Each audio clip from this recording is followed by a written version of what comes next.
To Zoom. Hi, everybody joining us on LinkedIn, YouTube, and Facebook. Another Coffee and Connect chat. And I think these excite me probably more than they even excite you. I love connecting with real, authentic people who are inspiring and set the world on fire with their energy and their stories. Today, I have my friend Jack Kavanagh with me, and I'm really delighted for you guys to hear Jack's story. And to me, what's evident with Jack, and we're talking about resilience, is it innate or is it also a skill that we can learn? And Jack is the epitome of inner strength, resilience. And when you hear his story, you'll know that limitations does not mean we are limited. And on that note, I'm going to hand you over to Jack because it's him we're here to listen to. So thanks, Jack, for joining me today. I am absolutely delighted. Thank you very much for having me. How are you? I am great. I really am. I really am great. Keep trying to keep on top of everything. You know, you do a lot of similar work to me. So looking after myself mentally, physically, emotionally, and spiritually every day, and trying to keep that balance. Sometimes we fall off the wagon, but we know how to climb back on. And I find that's making such a huge difference at this time. So people are all globally going through challenges, Jack. And some, you know what? And it's understandable. Human nature is to look for what's going wrong rather than what's going right. And we need to build skills in resilience. And that's where I want to hand over to you where you tell us a bit about your story, what your where you have found your resilience and how you continue to maintain that.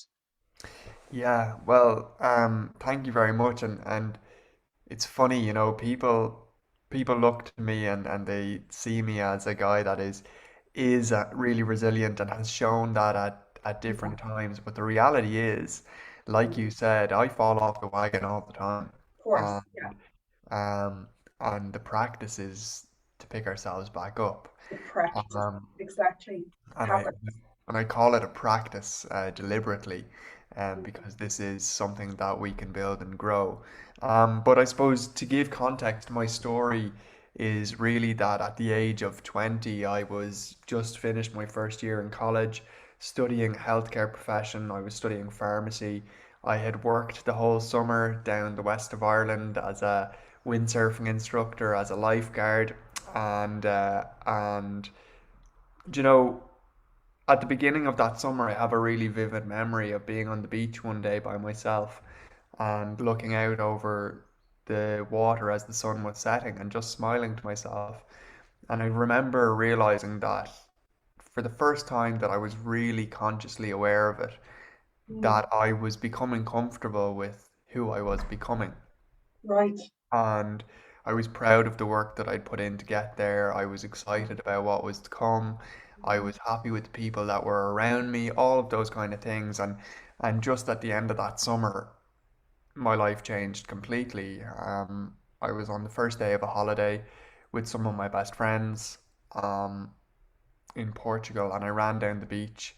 I dived into the water, and the sands had shifted from the previous time that I did it, and my head collided with the sandbank, and in that moment I broke my neck, and I broke my neck at the fifth vertebrae down. So the reality is that as a result of that, I'm paralyzed from the armpits down. I have about 15% muscle function, so my shoulders, my biceps, and my wrists. Um, I get around on wheels now, um, Mhm. and and I have no use of my fingers in my hands. So life is a little bit different for me. For the How first, many how many years ago was that, Jack, now? it it's about eight and a half years now, 8.5 years. Okay.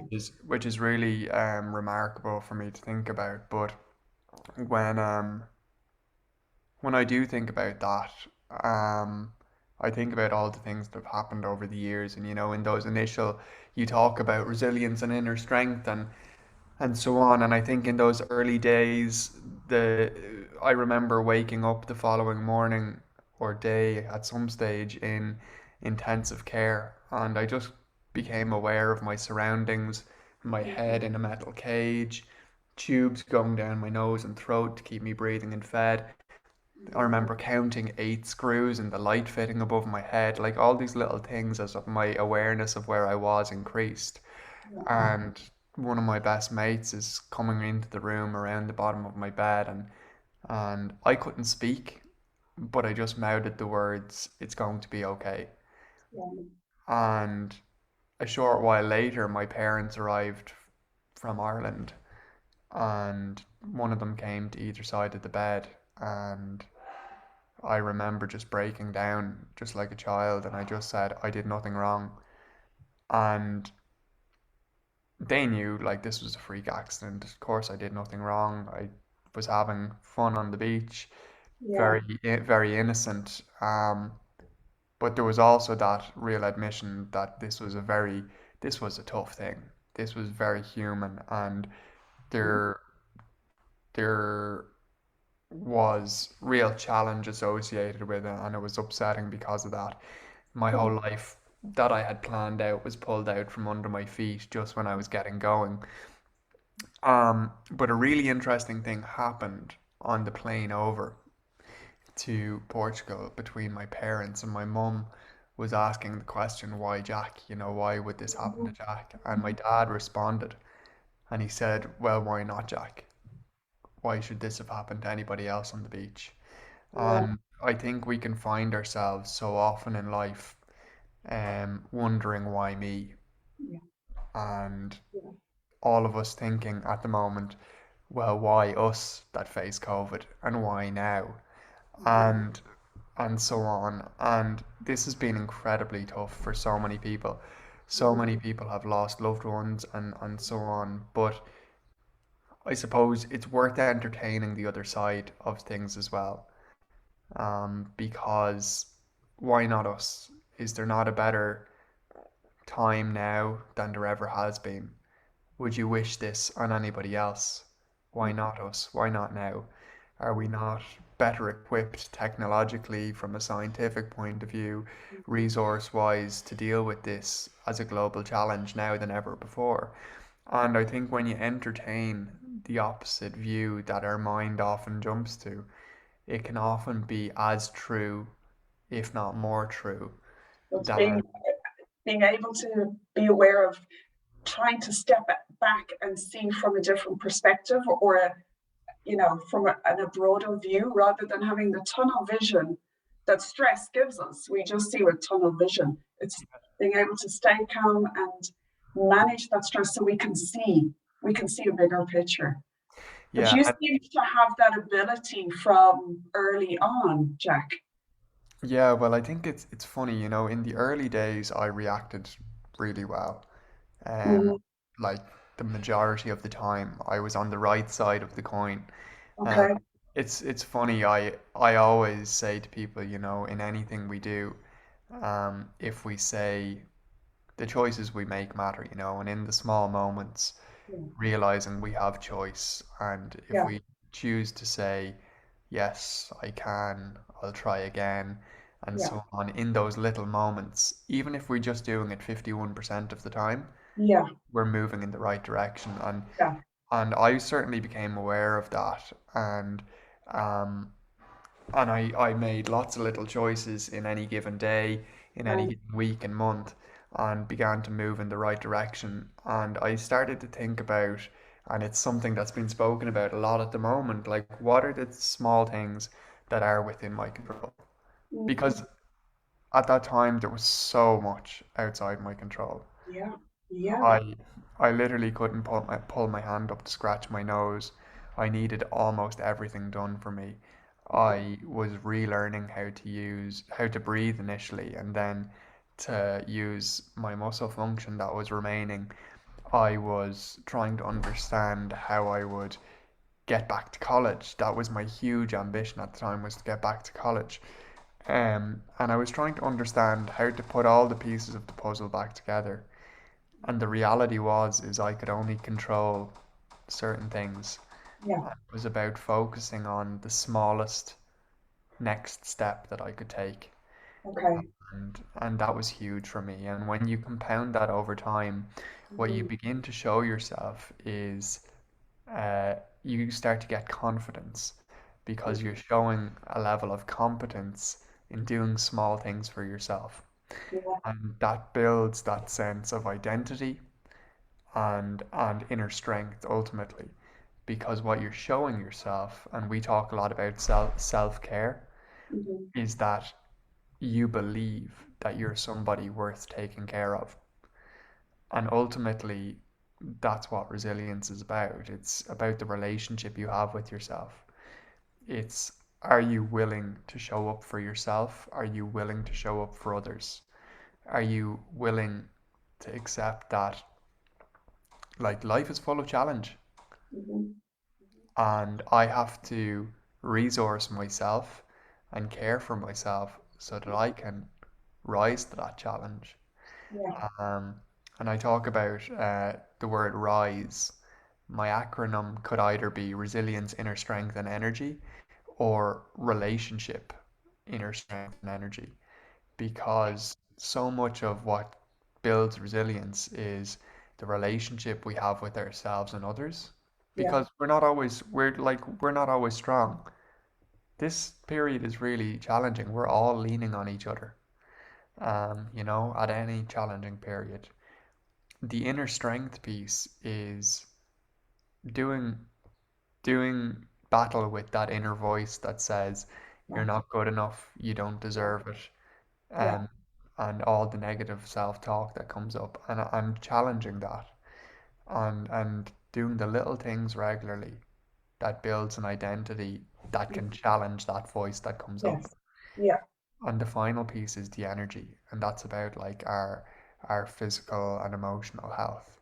And when you put together the pieces of the puzzle, um, when we take care of the relationship with ourselves and others, when we give ourselves regular evidence that we have capacity to face tough things Hmm. in the smallest ways day to Yeah. day, Yeah. and when we take care of how we manage our energy and our health, we leave ourselves in a good place to be more resilient and to rise to the challenges, big Right. and small, that we all Yes. face.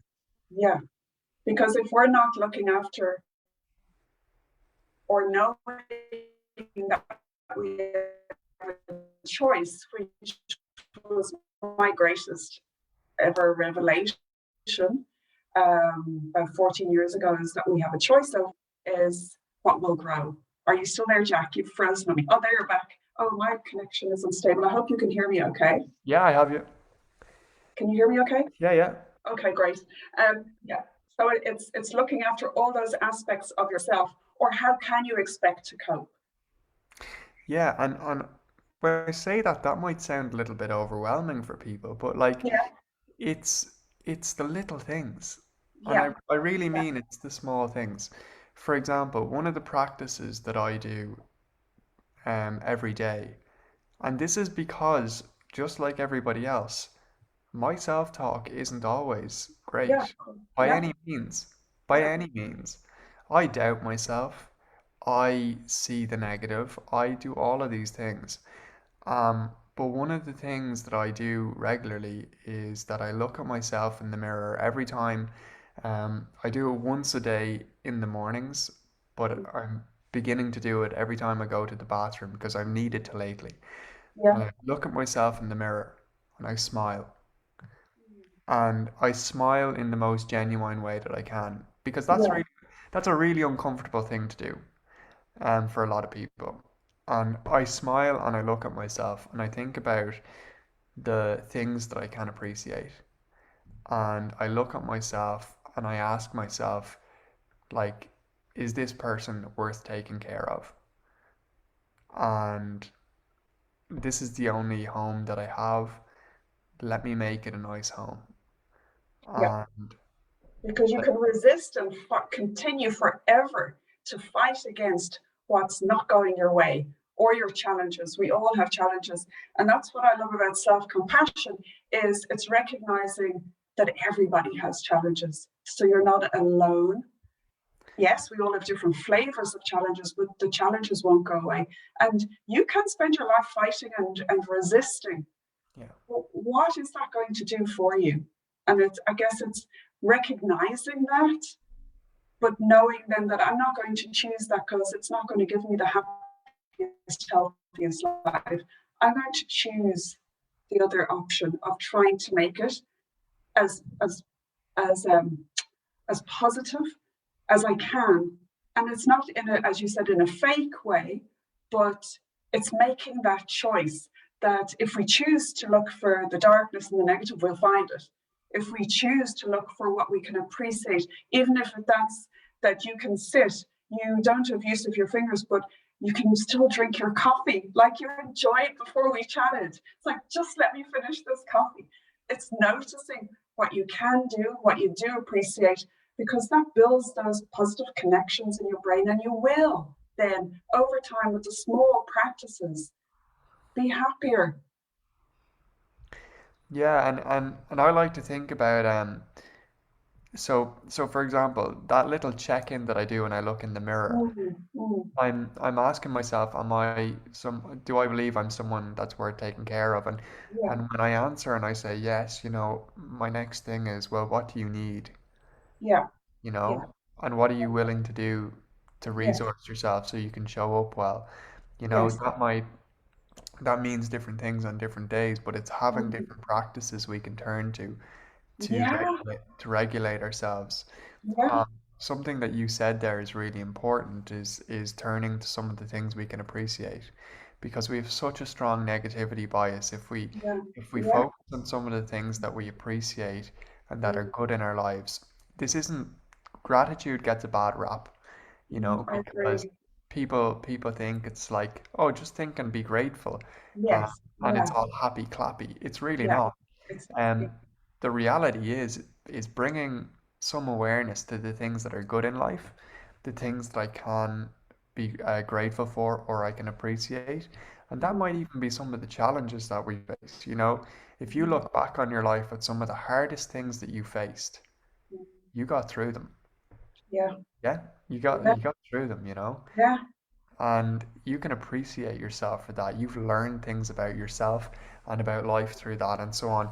And when you can appreciate things in different ways, what you appreciate appreciates is the saying, but really yeah, it's called broaden and build theory.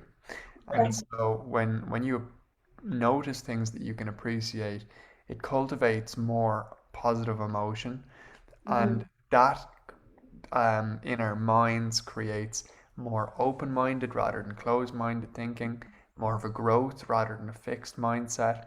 yeah, It strengthens the neural pathways so that over time, when we practice these things, we see more things in our world, in our life that we can be thankful for. And essentially, what you're doing here is it's not happy clappy positive thinking. no, What you're doing is bringing more balance to things, because our mind will automatically go to the negative. But if mm, you can bring more balance to things, you'll be more objective and more content. And I like to think about contentment as something worth striving for. And contentment is that even on the tough days and on the good days, that when I come back to myself, I know that I can get through this. I trust myself because I've given myself regular evidence. I mm, know that even on the bad days, there are really good things happening in other parts of my life, and the list goes on and on and on. And that contentment is knowing that we can ride the wave and over time. yeah, and knowing that it doesn't, you can have a bad day. Okay, it could be a bad year for a lot of people, Yeah, but when you're having a bad day, it too will pass. yeah, No emotion and thought lasts forever unless you decide um, to sink into it, which is where problems then can occur with your health, mental and physical health, because you are choosing to become absorbed and overwhelmed by something. But yeah, the little practices daily, that's a great one to practice. And Jack, what else? We've got a few more minutes. I'd like to just talk about where you've come to now. You have risen, and like I mean, I was watching your documentary. Jack has a documentary. If you go onto his website, and he'll tell you about it, it's a must watch. And to follow Jack is such an inspiration. But Jack, can you lead us on to where you are now and where you're headed? Um, I'm so in awe, and I know you're human, but you have made choices to not allow limitations limit you. Like I said earlier, in your documentary, when you were told you would need two people to help you to move for the rest of your life, you there and then said no way. And that mindset alone, it like I mean, is that's like the human spirit um, at its most. A person could cave in and just give into that and accept. So I guess also another thing to say there is what we accept becomes our reality as well. Um, and we have a choice there. So let's talk about where you are and where you're going and how people can connect with you. Yeah, absolutely. And you touched on it there. I really believe like over time, the human spirit is absolutely indomitable. You know, we're capable of more than we ever give ourselves credit for. And that's Yeah, over time. We don't always feel that in the moment, but over time. And so yeah, I yeah, I really appreciate your kind words. The documentary Breaking Boundaries, if people want to get access to it, and thank you for your very kind reflection on it. It's on my website as I mentioned, so jack-kavanagh.com. Um, and so much of my work now is with organizations and individuals, really helping them understand how they can enhance the leadership in their own lives. How can they resource themselves better and develop more resilient organizations, teams, and how they can be more resilient in their own lives. Um, I host a podcast called the Only Human Podcast, and we explore this dichotomy between the fact that each one of us is a masterpiece and a work in progress. And I think that's something that can be hard for us to get our heads around sometimes, um, to acknowledge that we are, in our own unique way, completely whole, that we are a masterpiece. And you think about us as children when we come out into the world and we get so much love and attention for just being. And then yeah. over time, all these conditions get attached. All these conditions, the way that we have to show up, the bumps and bruises that we get along the way, the layers of beliefs and expectations that we put on ourselves and others, Mhm, and it takes us away from the core of who we are. mhm. Which is Um, our own doing, and that's when we're aware, just becoming aware of what labels you have attached. Once you shine that light on it, they seem to begin to break down, which is where I find true freedom yeah, begins to show its come in. Yeah. the amazing thing about those children though is that they're curious, they're present, they Hmm. they just taking it all in.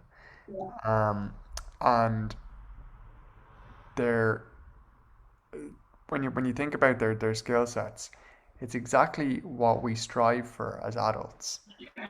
You know, the things that Yeah. we want the most, the emotional connection with ourselves, to laugh when we're happy and to cry when we're sad. Hmm. If we just take that Yeah. and we could learn that from a child, Yeah. to be present enough with ourselves to actually let others know when our needs need to be met in certain ways. You know, Yes. these are really important things. And so, as much of my work now, I host groups, and so on as well. But yeah, I'm really, I'm proud of where we've come to now. It's the little things that we do each day, um, that really bring us forward in life. And Mhm. like everybody else, I'm really on a journey of trying to be on good terms with myself. Yeah, And the more that I show up in the little ways each day, the more that that relationship develops. And ultimately, that's the thing that allows us to maintain a level of resilience. yeah. Wonderful, Jack. And so you broke up for a little bit, so I hope it comes out okay on the video, but on the recording. But you have you do coaching as well as talks. Yeah, so a lot of my work is with Okay. organizations and individuals. I work with Hmm. teams teams within organizations to Yes. really develop sort of a sense of resilience and cohesion within teams, Mm. Yeah. but really with individuals as well to help people to Yeah. feel to really become, I suppose, a leader in their own life, Yeah. to be more resilient within themselves. And Hmm. so much of that is about developing the relationship they have with themselves Yeah. in small ways. Um, I also just briefly mentioned about the podcast, the Yeah. Only Human podcast. Hmm. And if people want to see the documentary and learn more, they can go Absolutely. back and check that out as well. I think it's a must. Having watched, it really highly recommend. And Jack, I really want to thank you for your time. Delight. Uh, I've great admiration for you and for your authenticity. And you know, we, we're all human. We all struggle, and being able to be open about that, and knowing that these are the choices, though, that I have and am making. Those little practices every day build up to creating, a healthier mindset and a healthier, happier way of being. And like you said, some people might not know where to begin. Is there one more technique or something that you do that you can share with people today before we go? And I will put your contact details in the comments of where, if they're feeling a bit lost and not knowing how to access this inner strength, one more practice, that is there anything that you could share with them today? Yeah, absolutely. So there's this like really old technique, and um, I can give you a couple, but I think one of the big things is having an anchor of some sort. Um, and for me, that's meditation, meditation or breath work, and Mhm, um, even if it's just 5 to 10 minutes in the morning, mhm, settling myself in and just centering myself because so much stresses can arise during the day, and you really want to have a practice that can like just ground you a little bit before you go into the day. And so I use a meditation. It's an attention based meditation where I just settle myself in, scan my body, and then as I breathe in, I think I am, and as I breathe out, I think here now. Oh, And that's lovely. I so love that. I am on the in breath, here now on the out breath. And what you ideally want to do is have a slightly longer exhale Mhm, than the inhale. And what the longer exhale does is it stimulates our parasympathetic nervous system, which is the rest and digest that you mhm. want. It's the piece that allows us to drop out of the high stress that we all find ourselves in Yeah, and to yeah. really center ourselves. Um, and there's also another practice, and I'm struggling to remember the exact words, but it's Ho'oponopono. Oh, yes. We actually mentioned that on my with somebody else the other day. Yeah, it's Um, also very powerful. it's really powerful, and if Yeah. people just look that up and Yes. um, Ho'oponopono, and it's an ancient South American practice, and essentially it's about saying I forgive you, I forgive you, I love you. There's another piece to it, something and thank I you. love you. Please, what is it? I love you. Love Please you, please forgive forgive me. me. Now my mind has gone blank. There's four I, lines. I love you.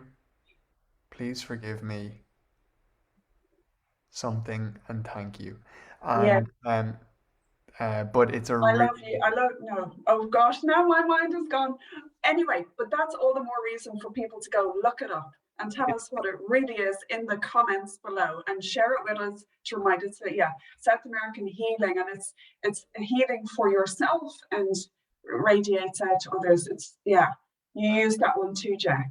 and so I think it's a really important thing because we said it earlier, we don't get it right every day, Hmm. and that's okay. Exactly. Yeah. And if we can forgive ourselves for that, Yes. we can show up better in the next moment. I have the other line. I'm sorry. I I'm love you. I may have them mixed up, but I don't know. Does it matter how you say it? I I'm love you. sorry, I Forgive love me. I'm you. Please sorry. forgive me. Thank you. Yes, it is. It's beautiful and so powerful. Yeah. Well, that's wonderful. That's more than two techniques that people can get started with, and that's what I also teach is the quick and easy techniques, Jack. Like you said, that you can use throughout your day. You're not having to grow, that breathing it's so powerful and it's so underrated, the power of our breath. And it Yeah. just, if Jack says it works. So people listen to Uncle Jack. I might just give one more thing because Yeah, all those practices that we have mentioned are ones that down-regulate us. But we yes, also need practices to upregulate ourselves because yeah, sometimes we need to be in a really good yeah, state, a really yeah, energized state. yeah, We like, it's been tough the last couple of months.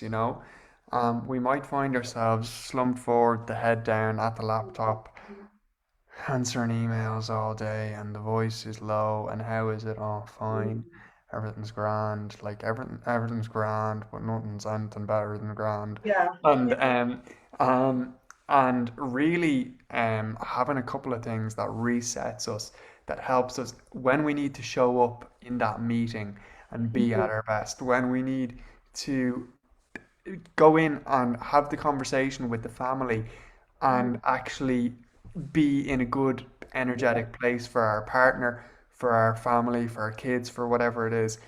And so you can do this in a couple of ways. The first thing is chin up, and the reason you do chin up and raise your head, like there's a lot of evidence behind when people said to you when you were a kid, chin up, yes, because when you look up, you're looking at a wider line of horizon, and you see a bigger picture. Okay, and so that's a really really simple thing. The second thing is shoulders back, and you can either put your hands on your hips or stand with your two arms up in the air. And if you do that for as little as 2 minutes, like just sitting mhm, with your hands back, with your hands on your hips, that increases your testosterone, it decreases your cortisol, which is the stress level, and so you feel more energized, more active, and more. It's a sense of being more powerful, and they're yeah, called power poses. Amy yeah, Cuddy did the research on this in Harvard. mhm, And the final thing is literally to do energizers. Like when you before a meeting or whatever it is, people are saying get up, stand, walk around. Like literally do 10 jumping jacks, do a yeah, few squats, yeah, dance for a minute and like go into the bathroom and have a little dance. These things feel stupid, like you look silly doing them, but they're incredibly effective in just boosting your energy. And yeah. then at the times when you do need to center yourself and calm back down, you've also got some of the practices we mentioned Yeah, there. fantastic. So, and those also because they're fun, they also lift your mood, you know. And so, the lesson today is don't underestimate the quick, easy, little things that you can do throughout your day to shift your mood, to boost your resilience, and to come out and rise, as Jack says, which is what we'll all do when we stay connected and support each other with sharing all of this information. 100%. Yeah. So thank you so much, Jack. And thank you to everybody who joined us. And I will put the link for Jack's website and his coaching into the comments, and watch this space. Thanks so much. Cheers.